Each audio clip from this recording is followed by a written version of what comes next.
Isang mapagpalang araw po sa ating mga katis mula dyan sa Luzon, Visayas, and Mindanao. At dyan sa Zamboanga, muchas gracias amigo. At dyan sa labas po ng bansa sa Mexico, muchas gracias amigo. Viva Mexico! Viva Zamboanga! Okay po, bago po ako magpatuloy sa pagdikod, ito yung napagandang treasure marker po na padala po ng ating katiis. Ito yung nagpapatulong po upang idikod o pag-analisa po ng kanyang natagpuan sa kanilang lugar na treasure marker mga katiis. Ako po muna nagpapasalamat po sa ating mga supporter po, sa mga subscriber, sa mga viewers na rin. Maraming salamat po sa inyong pagtitiwala po sa pag-analisa. Yung aking tema po ng aking YouTube channel ay decoding and analyzing sa mga treasure symbols, treasure sign, and treasure markers mga katits. Okay po mga katits, yung may mga nagtatanong po kung saan po pwedeng ipadala ang mga treasure marker, signs, and symbols, ay pwede niyo pong ipadala po sa aking Facebook page, Alejandro Sanchez.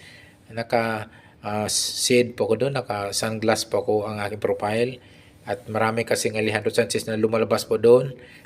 Yung ang pipiliin niyo po, yung naka-shade po, naka-sunglass po ko doon.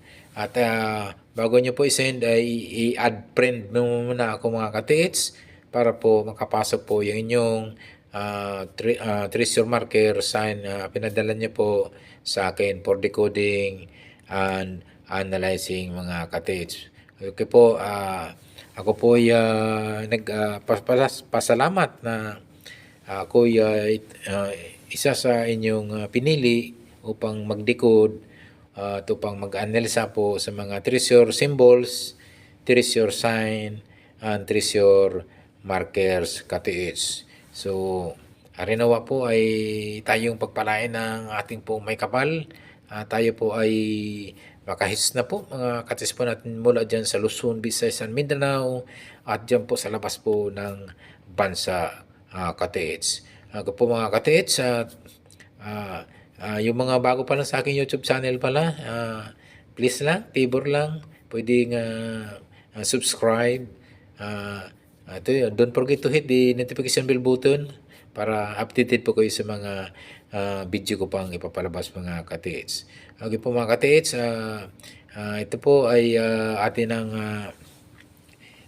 umpisan po sa pagdikod, sa pag-analisa po dito sa ating katiits na pinadala na treasure marker mga katiits. So ito po mga katiits ay isang big boulder na rin po mga katiits. So isang big boulder markers po ito sa papansin ko itong pinadala po nating katiits na ito yung nagpapatulong po sa pagdekod at pag-aanalisa mga katiits. So po yan po ay ating po napansin mayroon pong isang X mga katiits po at ito, tsaka po mayroong dalawang arrow at mayroon pong isang maiksi at itong maiksi po ay nakaturo po dun sa may north area at yung isang malaki po ay nakaturo po sa south area. So, tingnan po natin yung mga katiis kasi nga mayroon po mga kakaibat na mga kahulugan niya mga katiis. So, yung po mga katiis, yung X mga katiis ay pwede pong ay tinutukoy po yung item po yan mga katiis. Or pwede po rin yan mga katiis ay tinutukoy rin yan mga katiis na pwedeng distance po dahil yung X po ay sa Roman numeral po ay 10 mga katiis or pwedeng 10 meters po ang distance po pwede po masumpungan po yung item na pwede pong saan po locate mga katiis. At isa po mga katiis, ito po ay mayroon pong isang butas po sa tabi po bukod po doon sa X at saka arrow na kabilaan po yung kanyang tulis po. So maya-maya po ay tingnan po natin kasi nga yung kanyang butas po at mayroon parang naka araw po. Meron siyang image po ng araw. So alam niyo naman po ang image ng araw po. O kung saan po yung araw po, pwede kayong tumayo mismo sa bato na ito at hanapin niyo po yung araw kung saan nakasipat kasi nga itong small spoke, small hole at mayroon po yung image na araw po. Mayroon parang sinag sa paligid niya mga katiits. So yun po ay tingnan po yung kaniyang kung saan po nagmumula yung araw at doon niyo po mag-umpisa po. Pwede niyo pong gamitan ng compass po kung ilang degrees po yung na-reach po ng area at pwede niyo pong titingnan na baka mayroong countersign marker po or coordinate marker. So yun po, ito yung sinasabi kong araw na mayroon po siyang mga parang galamay. So isang parang sinag po yan mga katiit. So yun po mga katiit. So, pwede nyo po yan gawin po ng distance po yung araw.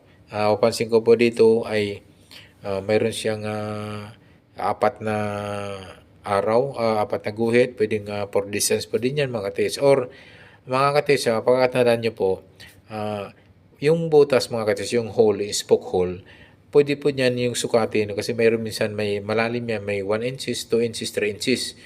Pwede niyo po yung gamitin as distance po sa treasure item po mga katiits. Ito po mga katiits, sa tingin po, itong inyong pinadala pong treasure marker na yan ay isang para na rin big boulder markers po o tinatawag na big boulder sign na rin po mga katiits. So pag mga ganyan pakatandaan nyo po mga katiis, kapag ganyang kalaki na at medyo matatawag na big boulder markers o tinatawag na big boulder sign, mayroon po yung kaakibat na counter sign o tinatawag na counter coordinated sign mga katiis sa malapit po sa kanya mga katiits. So yan po, sabi ko nga mga katiits, at mayroon pa akong napansin po. So mayroon po siyang isang footprint mga katiits na kaliwang paa.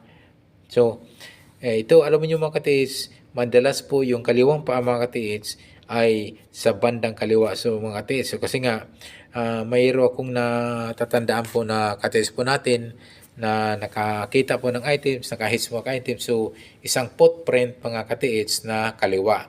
So, nung ito po ay kanyang tinitingnan po mga katiits, nung sinubukan niya pong i-detect po yung magkabilang side, yung east and west.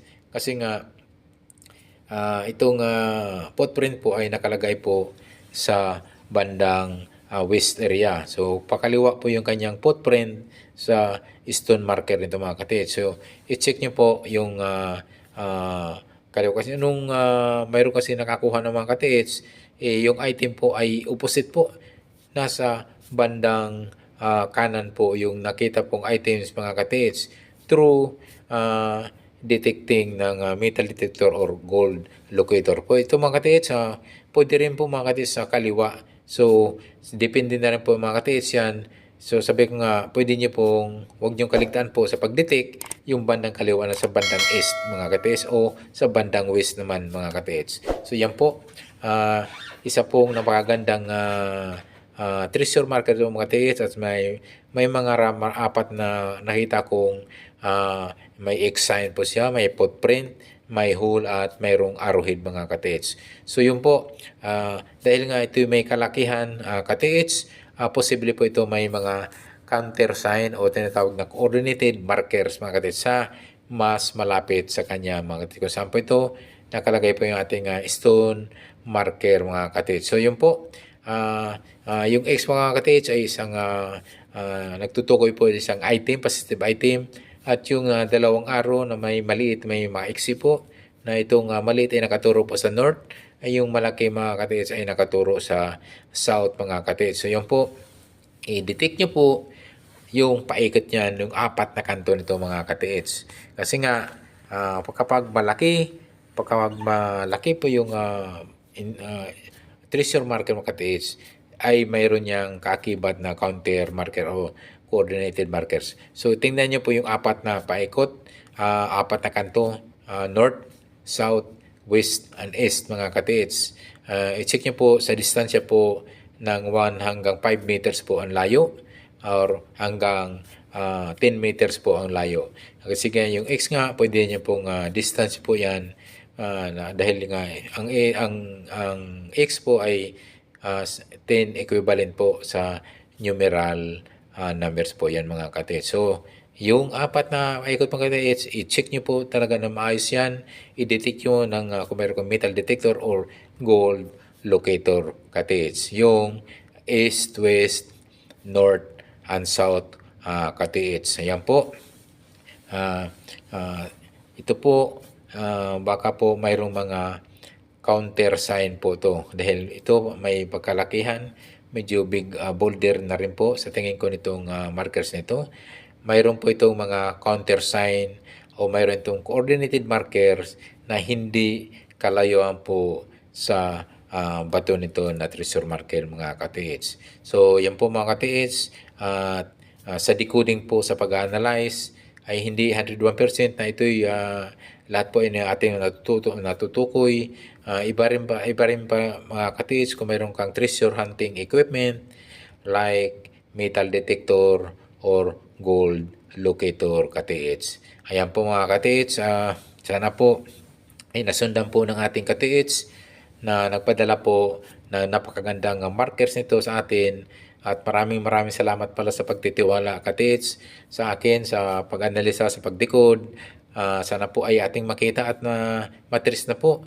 Mahits na po natin yung item mo katiits na ito yung napaka-legit, napakaganda po. Isang man-made ang pagkaguhit po ng X, pagka-engrave po at kanyang dalawang arrowhead at also yung isang spoke hole at footprint mga katiits sa kaliwang paa mga katiits. So yun po, so marami pong tinutukoy po niyan mga katiits. So baka multiple item po mga katiits yan sa inyong lugar. So napaka good news po, napakaswerte po yung mga katiits na ito'y harinawa nyo yung matatagpuan mga katiits. Thank you. Thank you so much mga katiits. Pala, yung mga maraming bago pa lang sa aking YouTube channel, please don't forget to subscribe.